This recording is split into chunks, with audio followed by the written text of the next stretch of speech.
Hey there, it's Malorian, and this is going to be a Paintisode. So, for those who haven't seen one of these before, it's going to be about an hour long, and don't bother watching this. You don't need to really watch my hand gestures.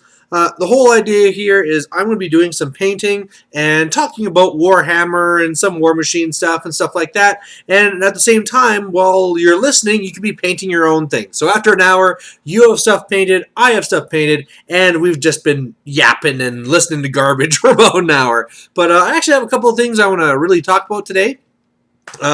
Talking about the whole GW financial thing, which normally I don't really get into, but we'll be talking about that soon. And also talking about a few little YouTube things as well, as far as some little changes I've seen there and stuff like that. But first of all, for what I've been painting today, is I'm still doing War Machine stuff, and I'm going to be doing Epic Haley. This is a Signar model, and of course it's not going to focus well, but yeah, I just, prior to this video, did the big huge spray and black and stuff all over them, because of course for this army I put a lot of black on them, but she's debatably the most powerful caster in the game.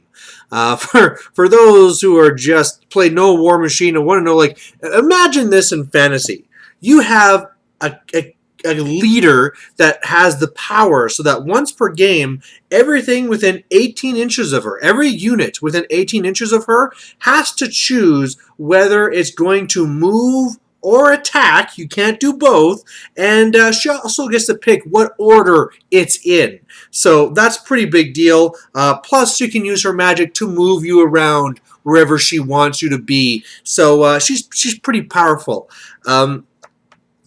I have here is mainly more help to me to remember what colors to do. The regular Haley, so again, this is like in the timelines. This is the early one. Epic Haley's later on, where it's this whole thing where she's fighting her sister. Her sister's evil. She's a good guy. And this is not like a regular sister rivalry where like, oh, she stole my boyfriend and my makeup and whatever. It's more like, oh, she ripped off my arms, so I killed her. And then when she was reincarnated, this is like serious. You know, I'm ripping off limbs and killing each other so that we actually have to come back from the dead so we can actually keep fighting. But really big difference between the models here. The prime one here is a very early model, and one of the things you can always tell when it's early model is you do this. And when it's that flat, you know it's an old model, because it's just, the reason why they do this is because it's really easy for molding. You know, of course, if you gotta think of it, it's kind of going to be in the mold like this, and so if you use something that have really dynamic pose, it's a lot harder to put the molds together, right? But if it's really flat, it's really easy to do. So these little static models, that's where you really see that.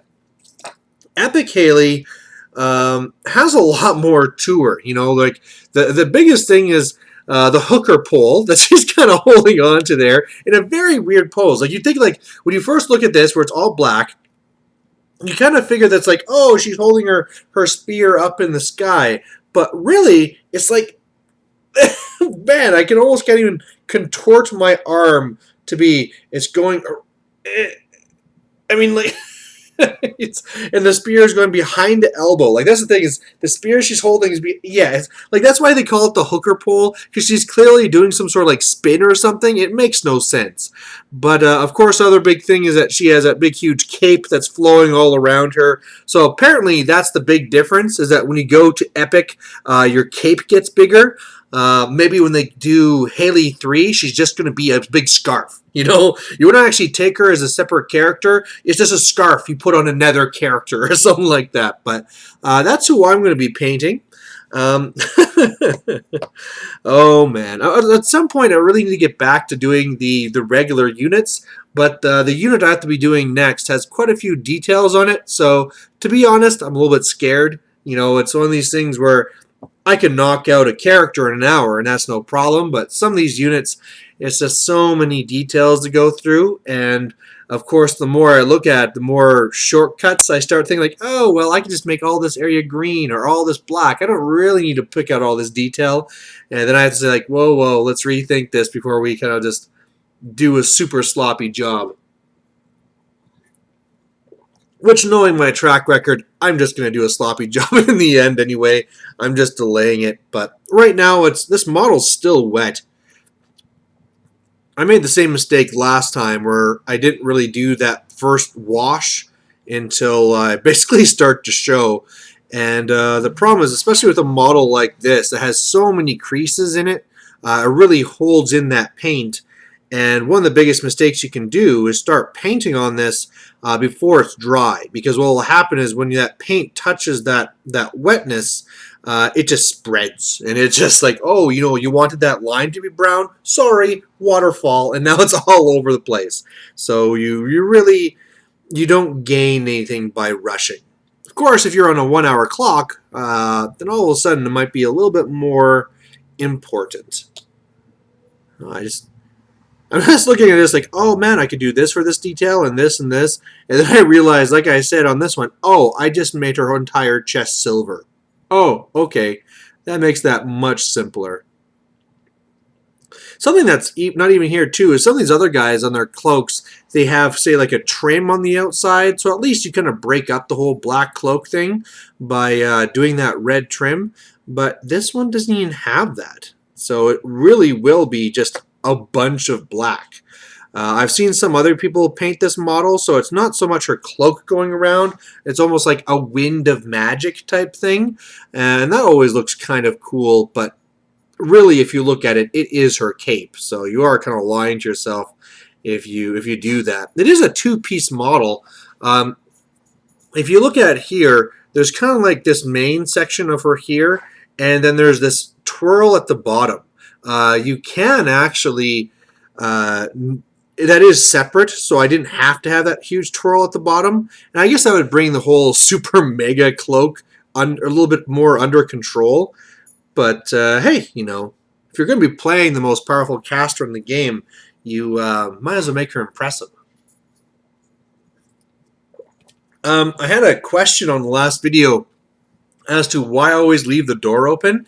That's because it's summer right now and it's extremely hot, and I just can't handle the heat. Luckily, today has been a somewhat overcast day, and I have both doors open, so that's why I'm not a sweating mess right now. But if you're ever wondering, plus, this way, if something ever happens to me, right, like a grizzly walks in the door and kills me, this will get the story across, right? You guys will know. You can notify my next of kin, and it's kind of like an insurance thing. I don't know, but maybe like, at least I can be watching them, all the whole time. I don't have to be watching the door. I can see it in the video. If they come from that way, I'm dead, The other door, I'm totally screwed. Maybe the dogs would stop them, but that's about it. All right. I think I've yammered about stupid stuff long enough. Not that I will be going back to yammering about stupid stuff, I'm sure, but probably should get in a little bit of actual real content into this video. The first thing I want to talk about is, let's talk about YouTube. And one of their biggest things that they're trying to push, and first of all is this whole thing again of trying to force you to your regular account. So instead of me being Malorian, I'd be Brian, blah, blah, blah. And it's like, no, I want to be Malorian. And that was just like a slight little thing. It's not as bad as it was before. The other big thing they seem to be pushing is wanting to have mid-roll ads. So for those who don't really know because they don't do the monetizing or whatever, really when you're setting it up, just making sure I get the right ones here for colors, you can have ads at the start. That's the default, is you have ads at the start of your video. Or you can also put on ads at the end. And it can be any of these options. You can do one or two or all. You get to kind of choose. The default is just the start, but you get to pick what you want to change it to. Now, the one that I hate, and previously, you need to have a very low, first of all, the default is at the start. If it was at least 10 minutes, then you could have one at the end. And I believe if it was at least an hour, then you could put ones midway as well. And you could do multiple, right? You could say that if it was an hour-long video, oh, we'll have one at the half mark or every 10 minutes, whatever stupid thing you want. But I mean, it really took me a long time until I actually even wanted to have ads in my videos because it's so annoying, especially when they're the super long ones. The ones at the end, I think those are fine, right? Because really what's going to happen is that they're going to automatically come up and then it'll be like a score for me. Yay, somebody watched an ad. But really what's happening is it starts and within the first second, they're going to another video. So it's out of all of them, I find the video or the ad at the very end to be the least intrusive. You know, it's really, at that point, you got to know the information and you're free to leave whenever you want. Whereas the ones at the start, you're like, I gotta watch this stupid thing, or hopefully the skip button's there so you can get past it. The ones that always really bug me are those mid video rolls. I'm really not going to get this model done. I'm 10 minutes in and I've done nothing. And that's because, you know, like sometimes if it's at the start, like, okay, sure, I'll just go and watch or check my emails first or something like that, and then I'll just come back, right? And then we can really get into a video. So especially if it's not something, you know, short and stupid and whatever, and it's a real video that I'm seriously interested in, I usually get, you know, fairly focused and into it. I don't want to have interruptions. I want to just focus on this video, and whether it's a documentary, a battle report, whatever it is, you know, okay, now it's time to watch and learn. And when all of a sudden in the middle of the video there is this, oh, by the way, you know, here's a stupid little ad for whatever stupid thing, it really throws me off. And it's to the point where you know, if I was looking for a documentary on something or whatever, and I see just from the very beginning, because you can tell at the bottom, right? You'll see the little scroll time bar at the bottom, and you can see the yellow bars where the ads are going to be. And if I see there are mid-video ads, oh, it has to be amazingly good. Otherwise, I will directly leave. I will not give it even a single chance. I will just go and find one made by somebody else that, even though it could be an inferior product, if it doesn't have mid-roll ads on it, that's fine. And for a long time, that's actually a thing that got me out of watching the mini wargaming videos, because they had some really good videos that were very descriptive and covered the game very well, so you knew it was exactly what was going on. However, they got into having those stupid mid-video things on it. It's like, no, I'm not going to bother watching this. So anyway, what I'm really trying to get with this is that YouTube is really pushing now to get these in. And of course, I'm sure that those are the ones that get paid the most for, because like I said, that's the time when people are the most into the video and they're really focused. So if you throw an ad in their face at that point, those are the ones that are really going to hit home and probably actually, you know, sell some product type thing, right? Or at least that's the idea. Sometimes, I know for myself, I've actually gone the other way, right? If I see something, it'll be like, oh, that's that stupid ad. I'm not going to buy from there next time or whatever, right? So anyway, man, should I do this a different color now just to make that different? But anyway, now all these things are coming up for all my videos saying, hey, do you want to add mid-roll ads? Hey, do you want to add mid-roll ads? And it's an option on all my videos where all I have to do is a little click, you know, add it automatically. And it says, no, I do not want that. And on your front channel, there's usually on your channel page a little toolbar on the side that's listing you all the things you need to do, like you should do an intro video, or you should make sure to add a description, or you should do this or this and do that. Now one of them is like, hey, do you want to add mid-roll ads? It's just so I'm sure some people will just be like, oh, click, whatever. But I'm trying to make sure whenever I see those things, I just don't even go around it. But I'm still waiting that it's probably going to start coming up in some of the battle reports for the guys just kind of click them and then, oh, no. They'll be kind of stuck with it. So far, she's brown pants. Yeah! I can barely even tell. It is just a massive amount of black. And this is like 15 minutes of work. I have a big, huge pillar of black with some small brown pants. Bravo, Malorian. You are a painting wizard. So there's that. That's one of the first things I wanted to kind of touch on, just to let you guys know what's kind of going on there for that.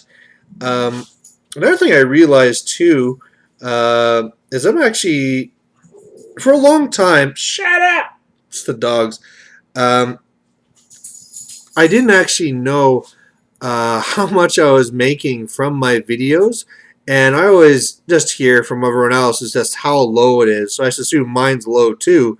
But I was kind of realizing that now that I'm not in Fort McMurray and I'm not just getting the big paycheck for watching YouTube anymore, that it's actually a good chunk. And I'm starting to think about other guys like Once Bitten, where I remember he made a video saying, "Oh, he's just kind of waiting until he has the funds so that he can do his Tomb Kings."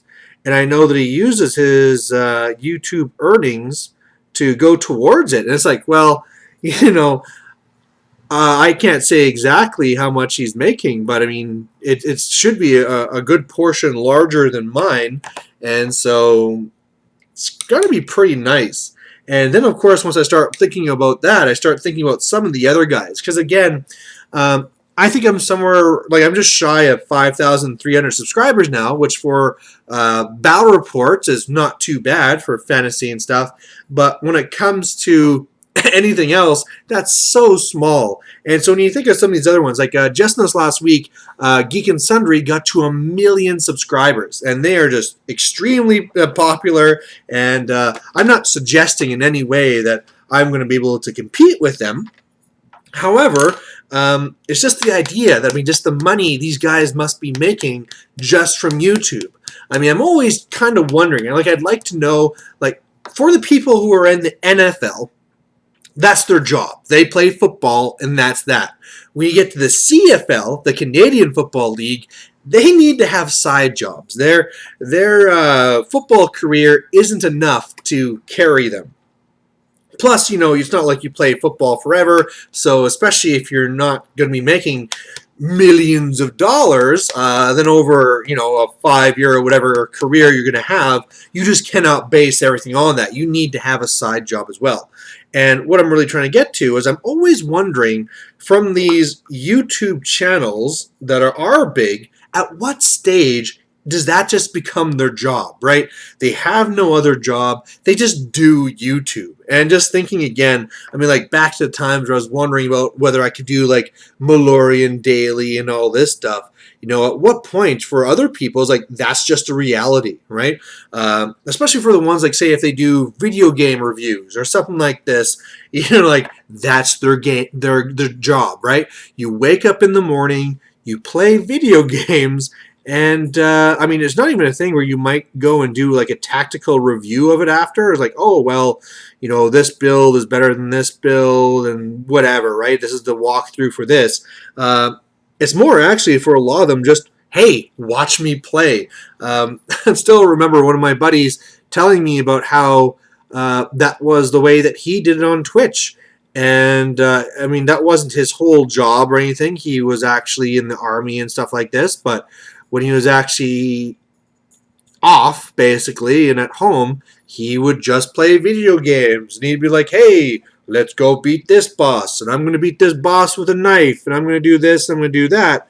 And the main thing is like that it actually paid a significant amount of money such that, he didn't need to worry about for a separate budget for his hobby. It all came just from him playing video games and putting it up onto Twitch, YouTube, whatever. And, I just realized this is going to transition perfectly to my next topic. But I was also listening to, again, the guys at Mini Wargaming, which are kind of like the leaders right now, I'd have to say, for guys who do battle reports because they have a massive channel.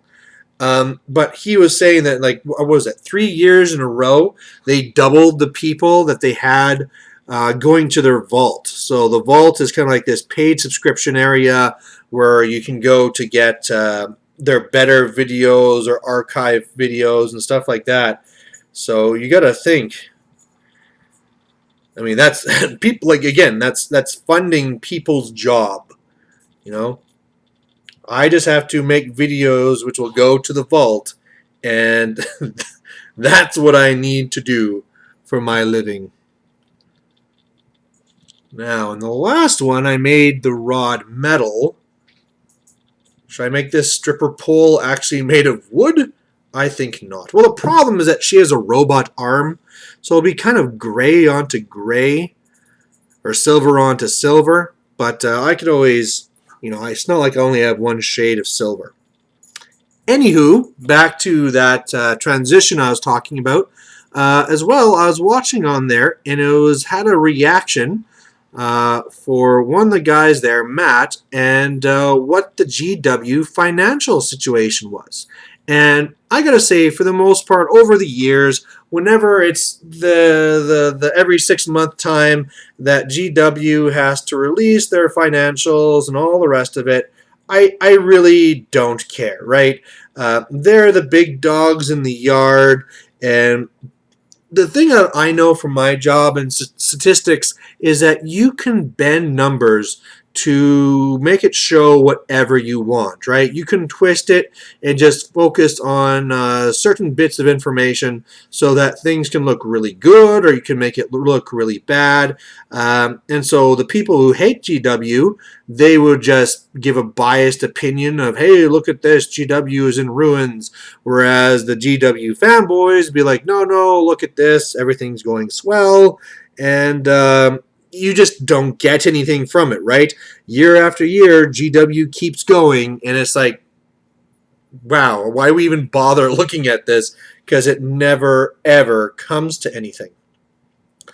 But the real reason why in the past people have been able to show it different ways is that there's always been excuses, right? There's always, well, this is up, but this is down, and that's just down because of this. And really, you got to keep this in mind. And remember that GW did this. And so when you put that whole thing together, blah, blah, blah, blah, blah, blah, blah, whether you agreed with it or not, there was an argument there, right? And there was kind of okay, well, maybe it's like this because of whatever the situation is.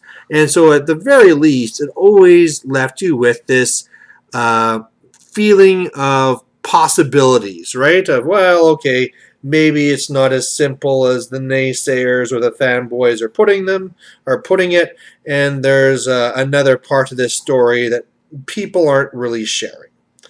The thing is about this one is that it seems to be a lot more clear cut. Their profits are down, their revenue is down, and I mean, I really highly suggest you just go to the Mini Wargaming site and watch his entire video, because it is only about 17 minutes long and is very well constructed. He himself is a businessman, right? So I mean, you always have guys like Joe whatever is like, oh, I just looked at the financials and clearly looking at this, blah, blah, blah, blah, blah. Meanwhile, he's working at McDonald's, right? And it's like, he doesn't have a business degree. He doesn't really have any validation or basis other than, he just kind of threw together this argument, or this is his feeling. Or even if they are correct, he doesn't have that certificate or any credibility to them. Now, Matthew from Mini Wargaming, he's a businessman, right? He runs his own business, and so he understands how these numbers work. And how I just got silver all over this black hood. Damn it. And so he makes a very, very good coverage of the whole situation that really explains everything. I mean, I can kind of touch on things here, but really I'd seriously say, if you want, pause this, go over and check that out, and then come back here. But assuming for those who didn't, what he really breaks down is that no matter how you kind of look at it, because the revenue and the profits are down, and GW has been even selling a lot more products. Like, it's not like, oh, well, it's a slow year and we didn't really release a lot of armies, so that's why there wasn't as much interest. No, like, they were really been pumping out the armies and stuff like this. So the whole fact that profits are down and everything is down is really bad. Another thing that he makes a very good point of is the whole idea where what they've been doing is raising prices. And even though in the past they have been keeping their profits the same, or they've been selling the same amount, or no, yeah, they've been making the same amount of money. At first, it looks good because if you're selling fewer items but getting the same amount of money, that's a better return for your value. However, at the same time, fewer people are buying the product, and being that this is based on a game, it's Mrs. Malorian. Look how beautiful she is. Ooh.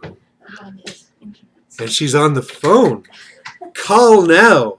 Lusty ladies are waiting. What are you doing? Why are you counting our dishes? Are we divorced?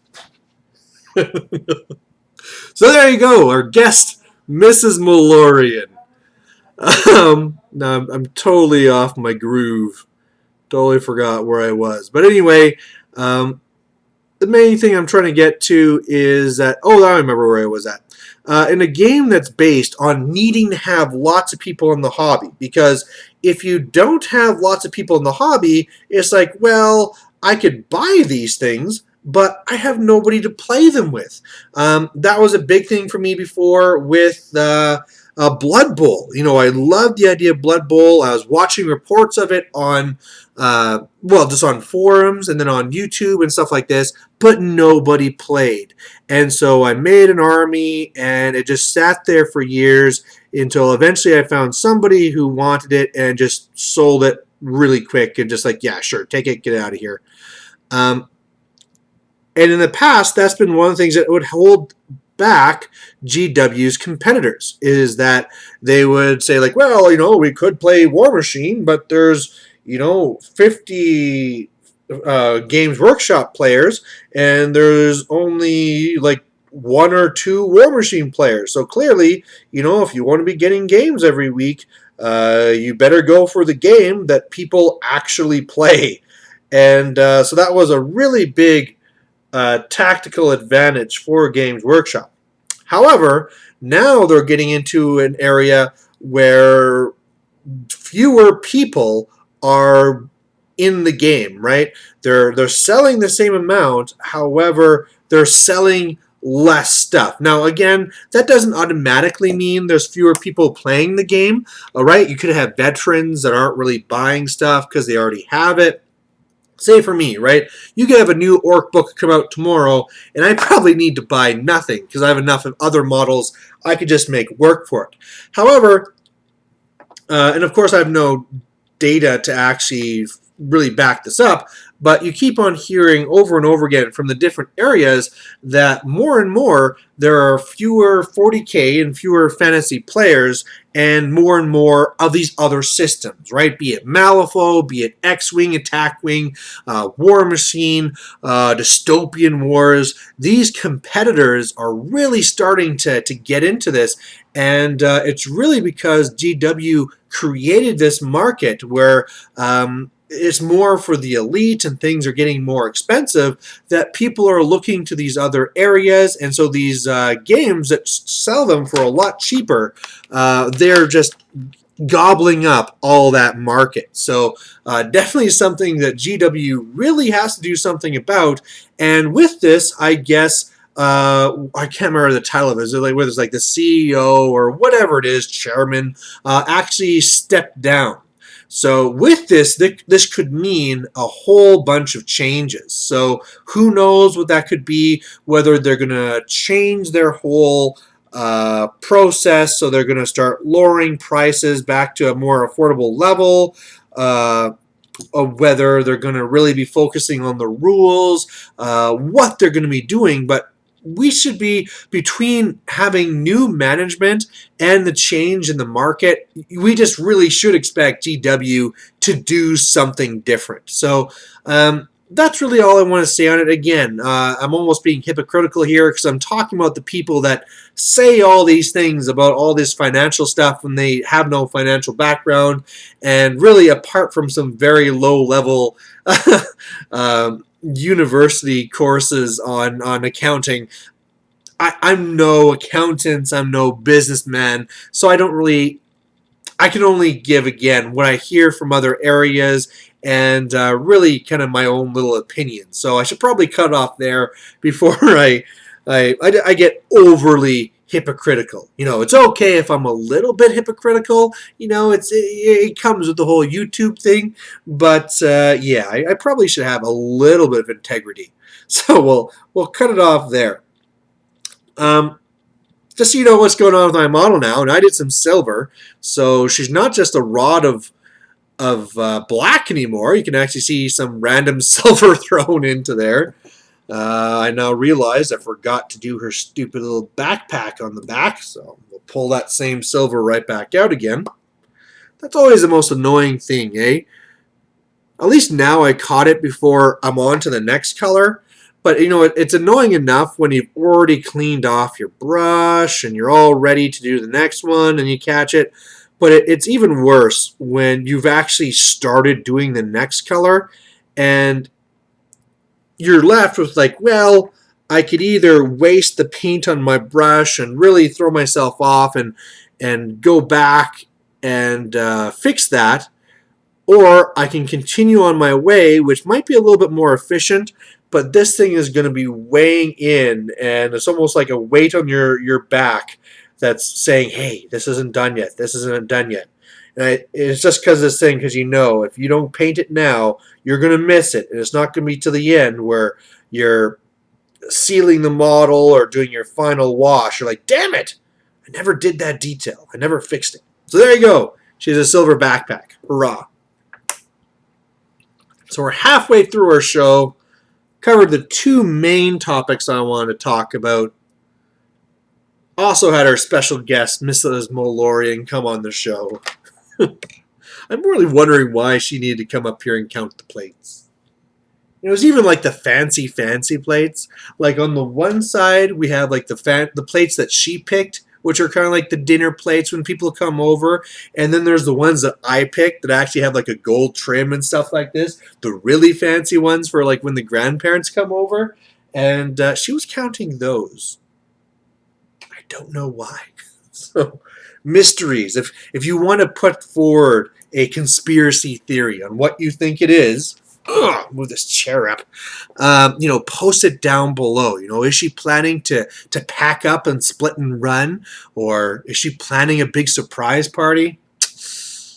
We'll never know until 30 minutes later when the Paintisode's over and I just ask her, "Hey, what was that all about?" I was just practicing counting. That's all it was. But one of the bad news I have to share is my 8,000 point game has been delayed. So it was supposed to be tomorrow, and I was trying to figure out what type of mission we should do. I had this idea for an troll block that was 36 trolls, because he's going to be running a unit of like 70 to 100 white lions or sword masters.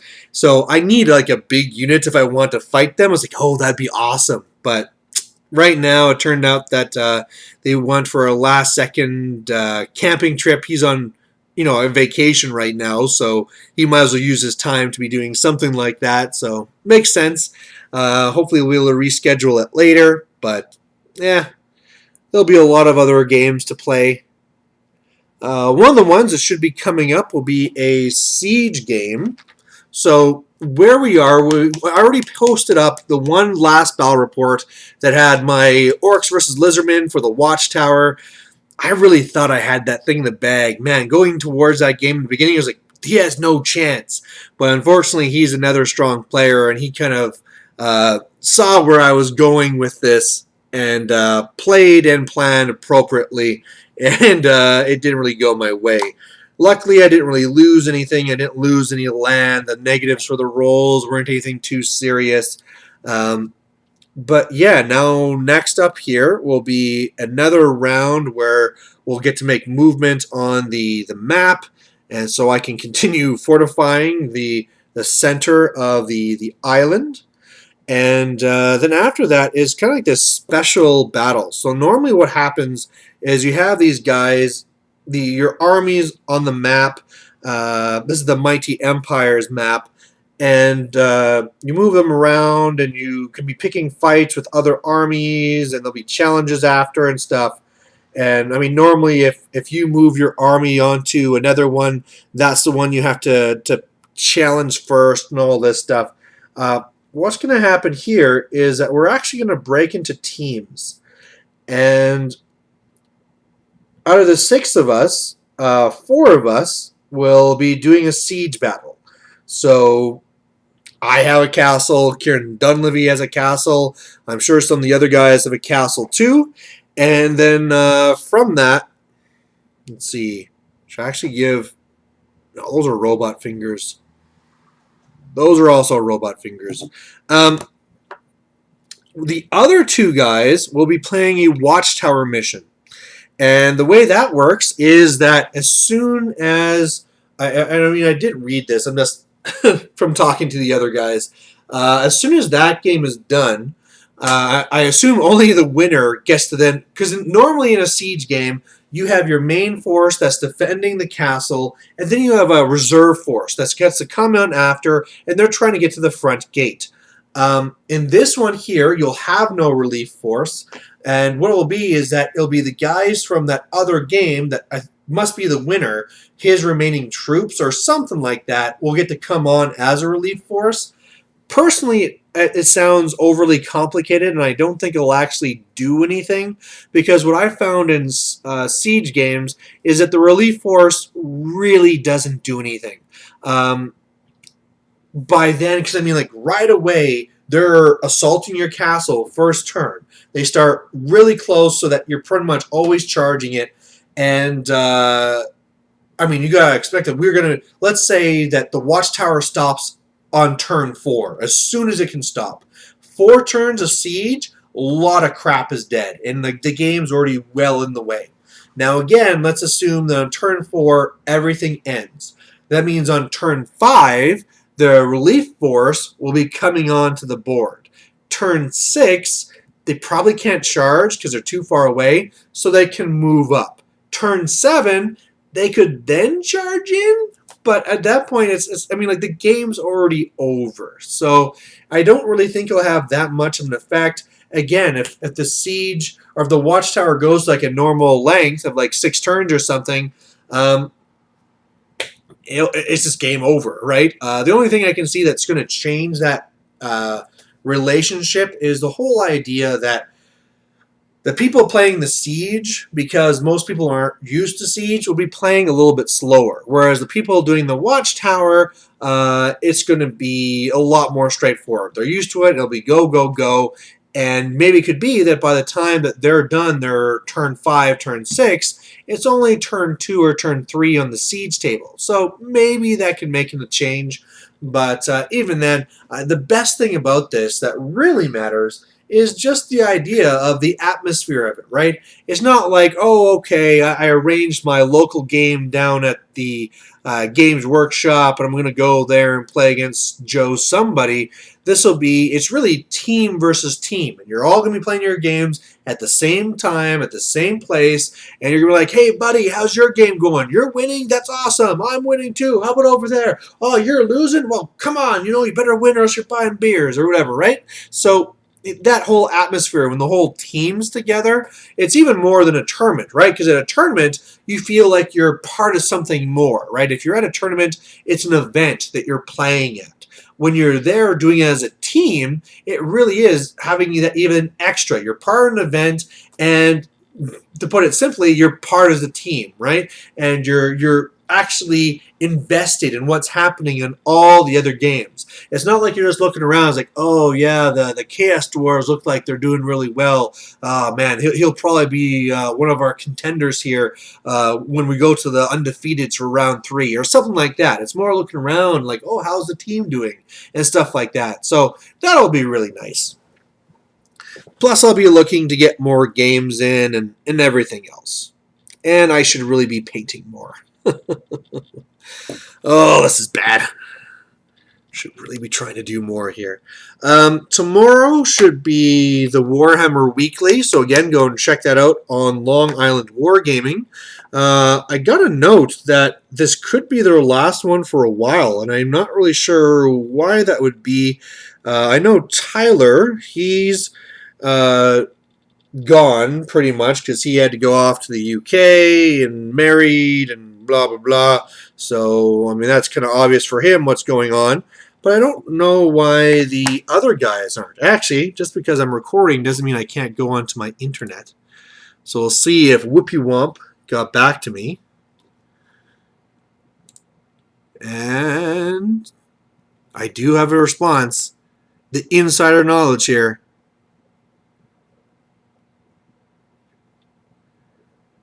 Oh, okay. It looks like there's a couple people getting busy. So, this is a thing where it really would be good to support the community. I don't know how many people are following Warhammer Weekly and stuff like this, but really this is something where they're doing this to support the community, to show off people's paintings, show off people's channels, do interviews and stuff like this. And really, the best thing you can do is if you're... Sorry, I'm sweating like I told you. It's super hot.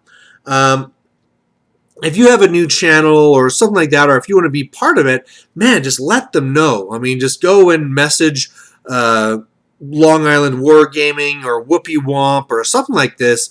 And I know for things like, say like for Malorian Spotlight, like I run primarily just on what people give me. So if we want their engine to keep on running, we have to provide that to them. And it's not really just them taking, you're getting something in return, right? Because people get to know you, get to know your channel. After they see you on the Warhammer Weekly, they go check out, they subscribe. It's this whole generator where everybody starts helping everybody. And it's just good for the community. Like I was saying before, if GW isn't going to help support themselves, we got to do it. If I just all of a sudden decide like, I don't really care, I'm just going to go and play War Machine, or maybe I'm going to play Fantasy, but I'm not going to do battle reports anymore. That's taking too much time. Well, I got to realize that if I'm not doing these things that support the community, there will be a percentage of people that lose interest in the hobby directly because of that.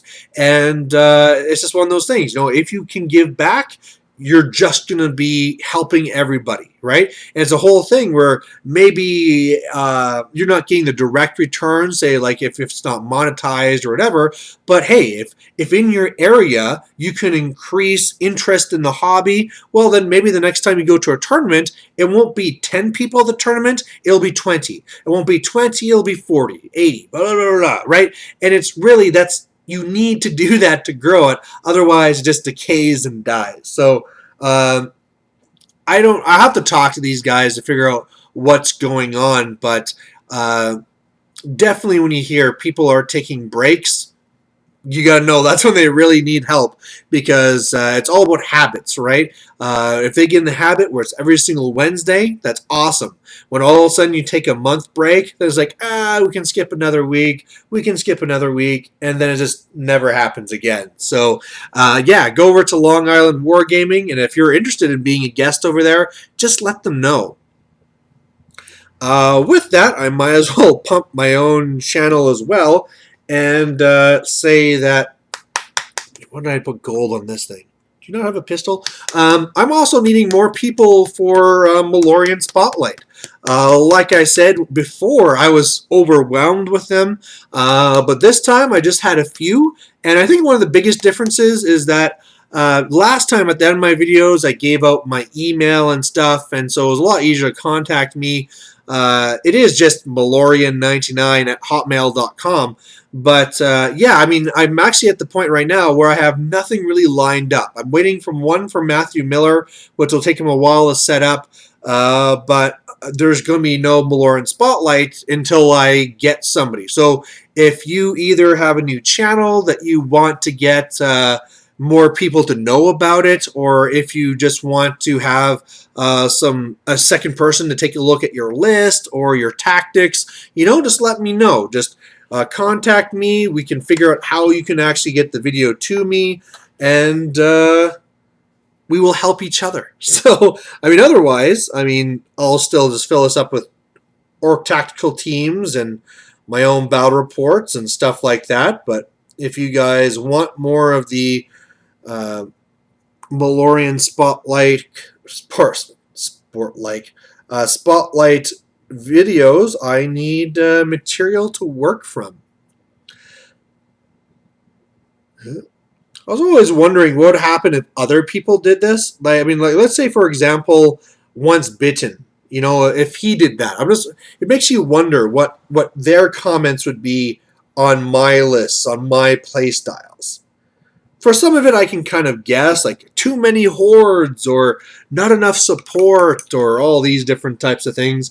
But you never know when somebody, be it whoever, would really have this tactical insight saying, hey, why are you not building this character with these items, right? Why didn't you think of this? Or how come you're deploying like this and not doing this? It's one of these things where the more insight you get into this, the more interesting things you get out of it.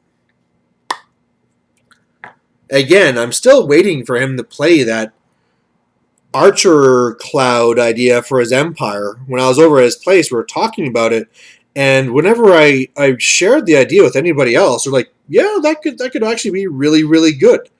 Again, the whole idea is it's based around the Lizardman skink cloud. So basically you have your salamanders and you have your skink, your slan, and you have your stegodons, and then otherwise you just have tons and tons and tons of skinks.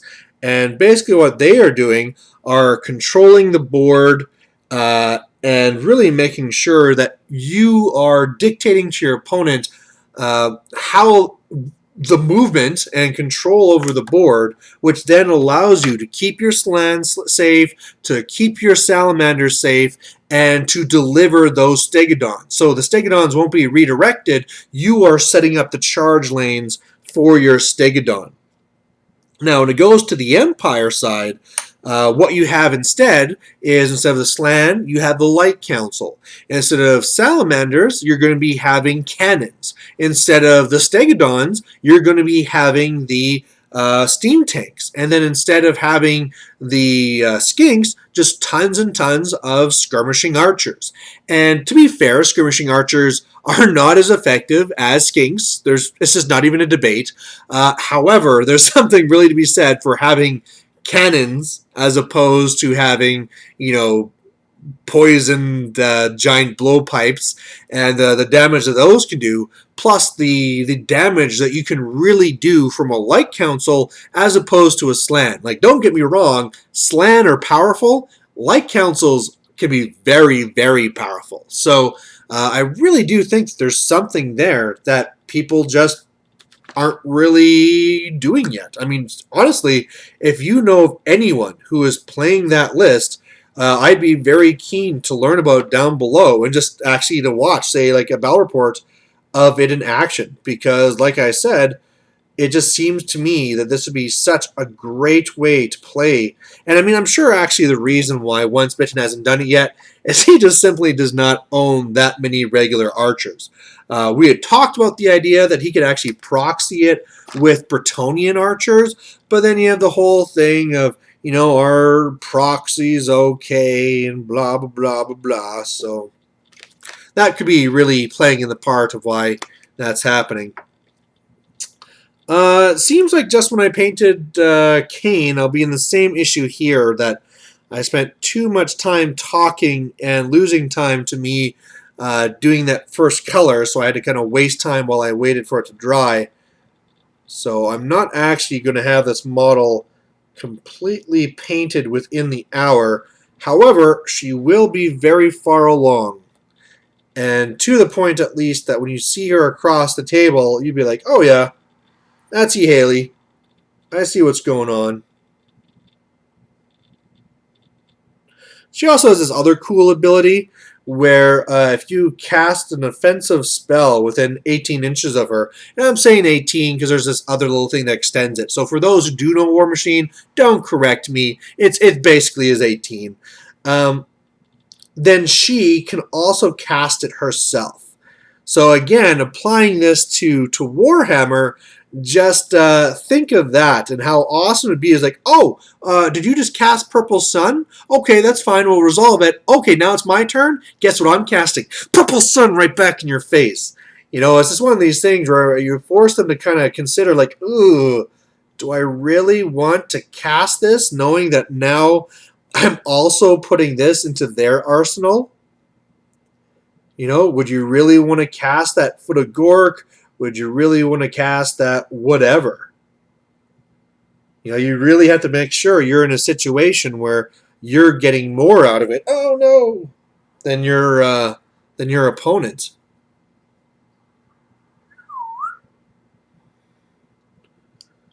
Starting to look okay. Starting to think too that just because I made things really simple on the other one doesn't mean I can't do extra details on this one. You know?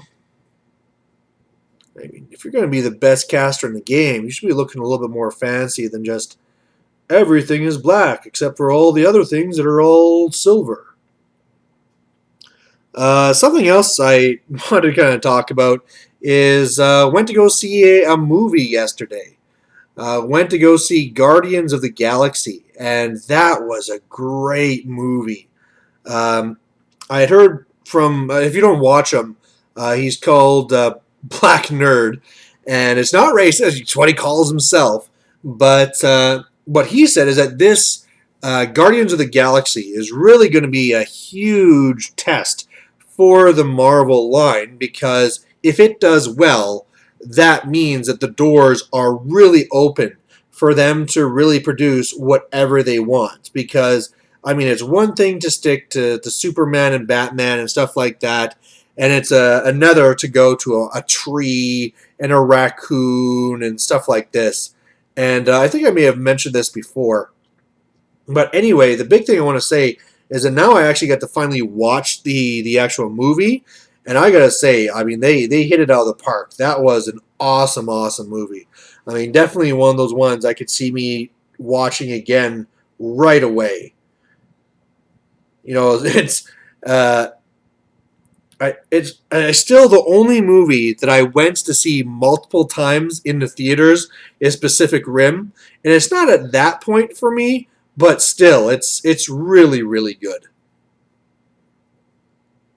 So with that, just wondering, you know, in the future, what other ones are going to come out with next? You know, I mean, like, clearly they have all their plans for what's going to be going on with the Avengers and Thor and all that stuff. All the different stuff that's going to be coming up for Spider-Man, the Sinister Six, and all these things. But man, I mean, if they could get Guardians of the Galaxy to make all the crazy money it did, you just got to know that they're just wondering now how much, you know, what else could we do? You know, the sky is the limits right now. The only thing I'd say that kind of bugged me about that movie is that Marvel movies always have like two secret ending scenes. Right close to where the credits start, there'll be one scene. And that scene will be typically more of a teaser or a teaser for something to come. The one in this movie was just more of a joke type thing, and then they'd have something later that's more just for fun. Um, this movie, the one that you wait to after all the credits, don't wait for it. It actually, I'll just say right now, it is not worth your wait. I was, I was like, ha, okay, I kind of funny, but it was not worth the wait there with my kid saying, hey, can we go yet? Can we go yet? What's the scene going to be? Because I mean, when there was the one, I believe it was at the end of Thor, where like the big huge monster is like chasing birds or something, right? Like at least that it means nothing to the story, but it's a last little laugh that's actually okay. But this one here was just no, it was just not worth the time. So, I mean, one of the things you can always do too is if you don't watch in the theater, just Google the thing or YouTube, right? If you wait just a couple of months, you can find any of these ending scenes on YouTube. So, there's no real need to wait to the very end, even if you don't want to. Especially with ones like this, where it just really does not change anything that's going on. So we're pretty much getting to the end here. Like I was saying, I am not going to be getting to the end of this model. And man, I'm going to have to go and just chug a gallon of cold water. But the way that we're looking right now is, she's starting to come together, especially once I do like her different bands and belts and stuff. That would really help it. But most of it is, again, just black. One of the things I could try is I know some people, when they do black, they always say that black is one of those colors where you can really tell whether someone's a good painter or a bad painter, which by the definition kind of shows how I'm a bad painter. But what that means is that a person who's more of a beginner painter will just paint black. And they're like, wow, I love black, right? Look at this. Black is so easy. Done. However, when you go into someone who's a better painter, what they will do is kind of say like, well, sure, this is all black, but normally black isn't just black. There's some other tint to it.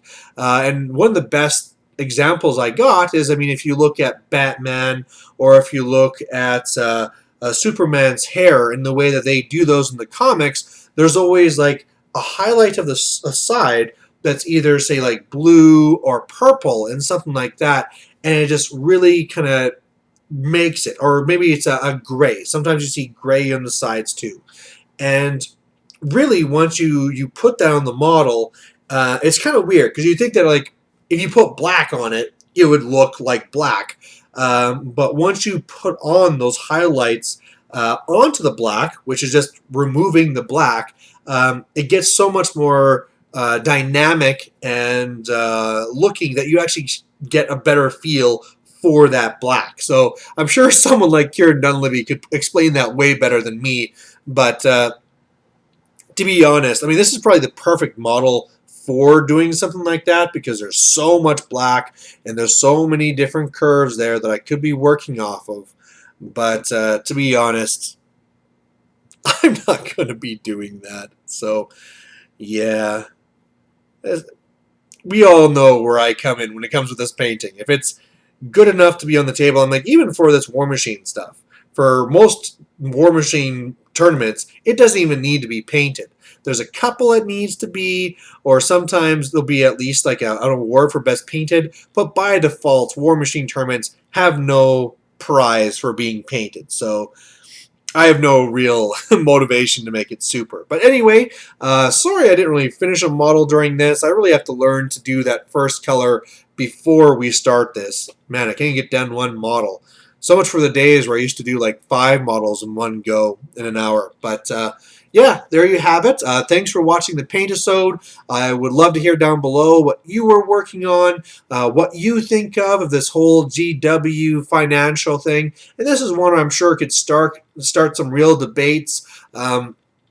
Just to say it for myself, I'm not really saying from this like, oh, this shows that GW is going to be down in flames the next year. But, do you think GW will look at this and actually make some real changes? What changes do you think they should do? What changes do you think they will do? And, yeah, otherwise, just thanks for watching, and I'll catch you later. Bye.